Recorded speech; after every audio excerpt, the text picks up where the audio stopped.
భవిష్యత్తులో ఆంధ్రప్రదేశ్ క్వాంటమ్ ఇండస్ట్రీని శాసించబోతుందా అంటే దానికి అవును అనే సమాధానం గట్టిగా వినిపిస్తుంది. దీనికి కారణం ఆంధ్రప్రదేశ్ గవర్నమెంట్ తీసుకున్న ఒక గేమ్ చేంజింగ్ డెసిషన్. అమరావతిలో దేశంలోనే మొట్టమొదటి క్వాంటమ్ వ్యాలీని ఏర్పాటు చేయడం.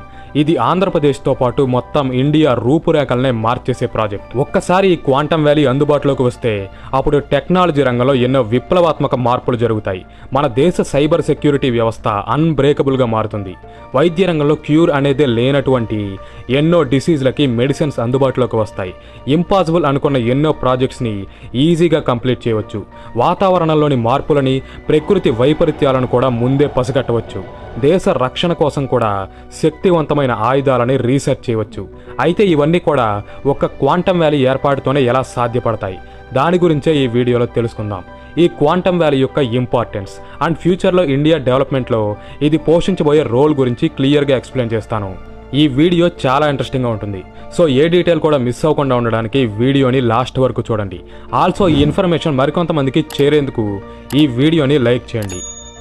1990s నుంచి ఎర్లీ 2000s మధ్యలో ఆంధ్రప్రదేశ్ రాష్ట్రం ఐటీ సెక్టార్లో ఎటువంటి గ్రోత్ని అయితే చూసిందో ఇప్పుడు కూడా సేమ్ స్ట్రాటజీని రిపీట్ చేయాలని ఏపీ గవర్నమెంట్ ప్లాన్ చేస్తుంది. అయితే ఈసారి ఐటీకి బదులుగా క్వాంటమ్ ఇండస్ట్రీలో ఆ గ్రోత్ని తీసుకురాబోతున్నారు. దీనికోసం అమరావతిలోని 50 ఎకరాలలో క్వాంటమ్ వ్యాలీ ఏర్పాటు కోసం ఆల్రెడీ ల్యాండ్ని కూడా కేటాయించారు. అయితే ఈ క్వాంటమ్ వ్యాలీని ముందుకు నడిపించే ఒక ముఖ్యమైన కాంపోనెంట్ గురించి మనం ఇక్కడ మాట్లాడుకోవాలి. అదే క్వాంటమ్ కంప్యూటర్. ఐబిఎం, టీసీఎస్ మరియు లార్సన్ అండ్ టూబ్రో సంస్థలు కలిసి 2026 జనవరి కల్లా భారతదేశపు చరిత్రలోనే అత్యంత శక్తివంతమైన క్వాంటమ్ కంప్యూటర్ని తయారు చేయబోతున్నాయి. దీని పేరే క్వాంటమ్ సిస్టమ్ 2. ఇది 156 క్యూబిట్ల సామర్థ్యం ఉండే హెరాన్ ప్రాసెసర్ ద్వారా రన్ అవుతుంది. అయితే ఇక్కడ మీకు అసలు క్వాంటమ్ కంప్యూటర్ అంటే ఏంటి, దీనివల్ల మనకు ఉపయోగం ఏంటి అనే డౌట్ ఖచ్చితంగా వస్తుంది. దాని గురించే ఇప్పుడు తెలుసుకుందాం. ప్రస్తుతం మనం వాడే నార్మల్ కంప్యూటర్స్ కన్నా సూపర్ కంప్యూటర్స్ చాలా పవర్ఫుల్గా పనిచేస్తాయని వింటూ ఉంటాం. కానీ ఆ సూపర్ కంప్యూటర్ల కన్నా కొన్ని బిలియన్ రెట్ల ఎక్కువ సామర్థ్యంతో పనిచేసేవే ఈ క్వాంటమ్ కంప్యూటర్స్. ఇవి క్వాంటమ్ మెకానిక్స్ ఆధారంగా పనిచేస్తాయి. వీటి పర్ఫార్మెన్స్కి ఒక చిన్న ఎగ్జాంపుల్ చెప్పాలంటే, ఉదాహరణకు మన దగ్గర 10 ప్లేయింగ్ కార్డ్స్ ఉన్నాయనుకుందాం. కానీ వాటిలో ఒక్కటే క్వీన్ ఉంది. ఇప్పుడు ఆ కార్డ్స్ అన్నింటినీ మిక్స్ చేసి వాటిలోంచి ఆ ఒక్క క్వీన్ కార్డ్ని మాత్రమే బయటకు తీయమంటే మనం 1 by 1 ఒక్కో కార్డ్ని గెస్ చేసి తీస్తాం. అలా క్వీన్ కార్డ్ వచ్చే వరకు ట్రై చేస్తాం. ప్రస్తుతం మనం వాడే normal computers and super computers కూడా సేమ్ ఇలాగే ఫంక్షన్ అవుతాయి. కానీ అదే ప్లేస్లో క్వాంటమ్ కంప్యూటర్ ఉంటే మాత్రం అక్కడ 10 కార్డులు కాదు కదా, 10 కోట్ల కార్డులు ఉన్నా సరే వాటిలోని సింగిల్ క్వీన్ కార్డ్ని మొదటి అటెంప్ట్లోనే 100% యాక్యురసీతో గుర్తించి బయటకు తీస్తుంది. దీన్ని బట్టి క్వాంటమ్ కంప్యూటర్స్ ఎంత ఎఫిషియన్సీతో పనిచేస్తాయో అర్థం చేసుకోవచ్చు. దీనికి కారణం మనం వాడే నార్మల్ కంప్యూటర్స్ బైనరీ సిస్టమ్ మీద ఆధారపడి పనిచేస్తే క్వాంటమ్ కంప్యూటర్స్ మాత్రం క్వాంటమ్ సిస్టమ్ ఆధారంగా వర్క్ అవుతాయి. ఎలాగంటే బైనరీ సిస్టంలో 0 మరియు 1 అనే 2 బిట్స్ ఉంటాయి. ఇక్కడ 0 అంటే ఆఫ్ అని, 1 అంటే ఆన్ అని అర్థం. అదే మరోపక్క క్వాంటమ్ కంప్యూటర్స్లో మాత్రం క్వాంటమ్ బిట్స్ ఉంటాయి. వీటినే క్యూబిట్స్ అని కూడా అంటారు. అయితే ఈ క్యూబిట్స్ స్పెషాలిటీ ఏంటంటే ఇవి ఒకేసారి అటు 0 గాను మరియు ఇటు 1 గాను ఉండగలవు. దీనినే క్వాంటమ్ ఫిజిక్స్లో క్వాంటమ్ సూపర్ పొజిషన్ అని అంటారు. ఈ సూపర్ పొజిషన్ సహాయంతో నార్మల్ కంప్యూటర్లో 2 బిట్స్ చేసే పనినే క్వాంటమ్ కంప్యూటర్లో 1 బిట్ మాత్రమే పూర్తి చేయగలదు.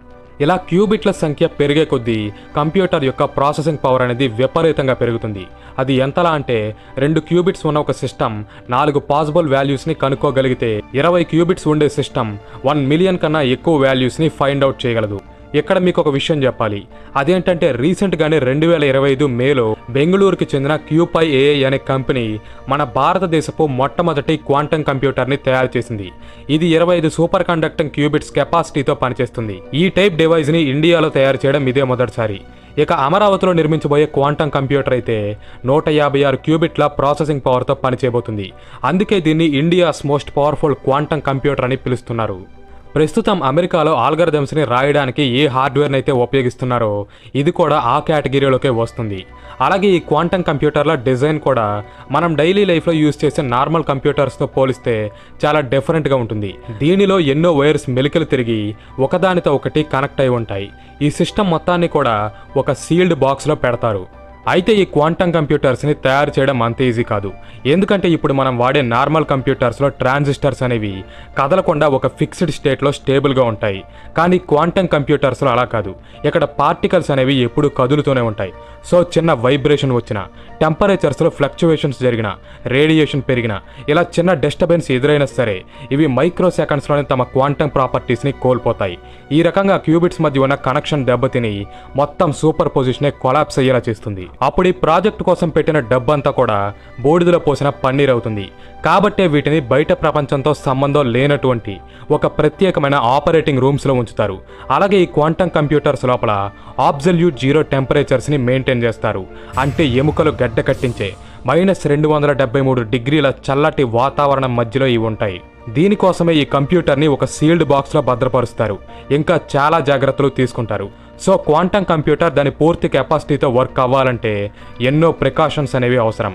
అయితే వీడియో స్టార్టింగ్లోనే మనం అమరావతిలో క్వాంటమ్ వ్యాలీ అనేది ఏర్పాటైతే అప్పుడు వైద్య రంగంలో ఎన్నో విప్లవాత్మక మార్పులు జరుగుతాయని, విరుగుడే లేని ఎన్నో డిజీజ్లకి వ్యాక్సిన్స్ అందుబాటులోకి వస్తాయని, న్యాచురల్ డిజాస్టర్స్ని ముందే తెలుసుకోవచ్చని, ఇలా ఎన్నో మార్పులు జరుగుతాయని చెప్పుకున్నాం. అయితే ఇన్ని వండర్స్ జరగబోవడానికి కూడా ఈ క్వాంటమ్ కంప్యూటరే కారణం. వీటిలో ఉండే అసాధారణ కంప్యూటింగ్ పవర్ ప్రపంచంలోని ఎంతటి క్లిష్టమైన ప్రాబ్లంనైనా సరే పరిష్కరిస్తుంది. ఎందుకంటే ప్రస్తుతం మన దగ్గరున్న ఎంత గొప్ప సూపర్ కంప్యూటర్ అయినా సరే ఒక సమస్య వచ్చిందంటే దాన్ని సాల్వ్ చేయడానికి ఒక్కో సమాధానాన్ని 1 by 1 చెక్ చేసుకుంటూ వెళ్తుంది. అలా కరెక్ట్ ఆన్సర్ వచ్చే వరకు ప్రయత్నిస్తుంది. అయితే ఇది చాలా టైం పట్టే ప్రాసెస్. కానీ క్వాంటమ్ కంప్యూటర్స్ మాత్రం దాని క్వాంటమ్ సెట్స్లో కరెక్ట్ ఆన్సర్ కోసం కోటాను కోట్ల సాధ్యాసాధ్య మార్గాల్ని ఒకేసారి అన్వేషించి వాటిలోని సరైన సమాధానాన్ని పసిగడుతుంది. అది ఏ విషయంలోనైనా సరే. అలాగే ఇక్కడ మనకు కనిపిస్తున్నట్టు upper case, lower case, numbers మరియు సింబల్స్ ఉండే ఒక పాస్వర్డ్ని క్రాక్ చేయడానికి ఇప్పుడున్న సూపర్ కంప్యూటర్స్కి 174 సంవత్సరాల టైం పడితే క్వాంటమ్ కంప్యూటర్స్ మాత్రం దాని ప్రాసెసింగ్ స్పీడ్తో ఈ పాస్వర్డ్ని జస్ట్ 7 సెకండ్స్లోనే క్రాక్ చేస్తుంది. అంటే ఊహించుకోండి దీని స్పీడ్ ఎటువంటిదో. ఇది ప్రపంచంలోని ఎంత స్ట్రాంగ్ పాస్వర్డ్నైనా సరే కొన్ని సెకండ్స్లోనే క్రాక్ చేయగలదు. కానీ ఇది సృష్టించే ఎన్క్రిప్షన్ని బ్రేక్ చేయాలంటే మాత్రం శత్రుదేశ హ్యాకర్లకి ఒక జీవితకాలం కూడా సరిపోదు. ఈ రకంగా క్వాంటమ్ కంప్యూటర్ ఎన్నో కాంప్లెక్స్ క్యాల్కులేషన్స్ని చేయడం ద్వారా అసాధ్యం అనుకున్న ప్రాజెక్ట్స్ని పాసిబుల్ చేయగలదు. కొత్త వ్యాక్సిన్స్ని, డ్రగ్స్ని డిస్కవర్ చేసి ప్రాణాపాయంలో ఉన్న పేషెంట్స్ని కాపాడగలదు. హ్యూమన్ డిఎన్ఏని మాడిఫై చేయగలదు. భవిష్యత్తులో రాబోయే ప్రకృతి విపత్తులని 100% యాక్యురసీతో అంచనా వేయగలదు. అలాగే ట్రాఫిక్ని కంట్రోల్ చేయడం, స్టాక్ మార్కెట్లో రిస్క్ని తగ్గించడం, ఆర్టిఫిషియల్ ఇంటెలిజెన్స్ వంటి కొత్త టెక్నాలజీస్ని తయారు చేయడం, గూడ్స్ని ఒక ప్లేస్ నుంచి మరో ప్లేస్కి సరఫరా చేయడంలో కాస్ట్ ఎఫెక్టివ్ రూట్స్ని కనుక్కోవడం, cyber security, defence industry, cryptography, ఇలా ఎన్నో రంగాలలో ఈ క్వాంటమ్ కంప్యూటర్స్ మార్పుని తీసుకురాబోతున్నాయి. ప్రస్తుతం అమరావతిలో నిర్మించబోయే క్వాంటమ్ వ్యాలీ 2026 జనవరి 1 నాటికి అందుబాటులోకి వస్తుందని చెప్తున్నారు. ఇక్కడ కంప్యూటర్ నిర్మాణంతో పాటు డేటా సెంటర్స్ని, రీసెర్చ్ ఇంక్యుబేటర్స్ని, టెక్ పార్క్స్ని కూడా కట్టబోతున్నారు. అయితే ప్రపంచాన్ని ఇంతలా రెవల్యూషనైజ్ చేస్తున్న ఈ క్వాంటమ్ ఇండస్ట్రీలోకి అమెరికా, చైనా వంటి దేశాలకు ధీటుగా మన భారత్ కూడా, ముఖ్యంగా మన ఆంధ్రప్రదేశ్ రాష్ట్రం కూడా ఎంటర్ అవ్వడంపై మీరేమనుకుంటున్నారు? దీనిపై మీ ఒపీనియన్ని కామెంట్ చేయండి. అలాగే ఫ్యూచర్లో ఇటువంటి మరిన్ని ఇంట్రెస్టింగ్ వీడియోస్ కావాలనుకుంటే తప్పకుండా మన ఛానల్ని సబ్స్క్రైబ్ చేసి బెల్ ఐకాన్ని కూడా ఆన్ చేసి ఛానల్ని ఫాలో అవ్వండి. అలాగే ఈ వీడియోని లైక్ చేయండి. ఇది ఈ వీడియో. Thanks for watching. జై హింద్.